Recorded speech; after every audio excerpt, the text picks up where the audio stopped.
Tupo hapa Yumbu North. Tumekuja hapa baada ya kupata malalamiko ya familia ya marehemu Tobias Msigwa ambaye ni mmiliki halali wa kiwanja namba 1/30, 1/31, 1/32 na 1/33 Kitalu D hapa Yumbu North. Tulipokea msimamizi wa mirathi alituletea taarifa ya kwamba kuna mvamizi amekuja ameanza ujenzi katika moja ya kiwanja chao, na imefanyika jitihada kadha wa kadha za kumsimamisha huyu bwana anayejenga hapa tokea kukiwa kuna msingi, na bado kama mnavyojionea ameweza kuendelea mpaka kupaua, mpaka kupiga plasta na kuweka magrill, lakini hana kibali chochote cha ujenzi katika kiwanja hichi na wala si mmiliki halali. Mwenye hati halali ni msimamizi wa mirathi ni Bi Priska ambaye ni msimamizi wa mirathi ya marehemu Tobias Msigwa, na hata kibali cha ujenzi ambacho huyu bwana alikiomba si cha kiwanja hichi, aliomba kibali cha ujenzi wa kiwanja kile kule. Kwa amefanya kwa makusudi ujenzi katika eneo ambalo si lake.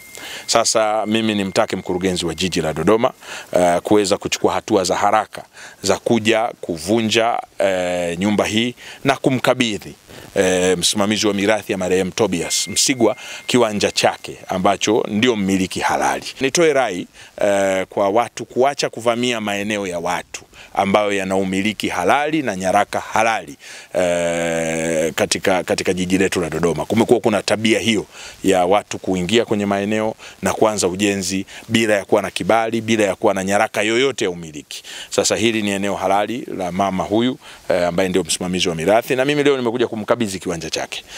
Juu ya nyumba hii mkurugenzi wa jiji ndio alishughulikia kwa haraka, lakini kiwanja hichi hapa ni kiwanja halali cha mama hapa ambaye ni msimamizi wa mirathi ya marehemu Tobias Msigwa. Mgogoro wa kuvamiwa hapa nimeugundua 2021.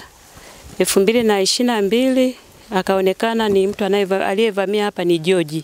Baada ya kugundua na kujilizisha watu wa jiji kwamba ni haki ya kwangu, ni haki ya Tobias Msigwa, ilibidi atolewe barua ya kusimamishwa ujenzi, lakini alikaidi. Kwa uamuzi ule uchukuliwa leo, kwa kuwa mmejilizisha na kuona ni haki ya mume wangu Tobias Msigwa, ninashukuru sana waziri kwa kunisaidia, nashukuru sana ofisi yote kwa ujumla kwa kunisaidia kurejeshewa haki yangu.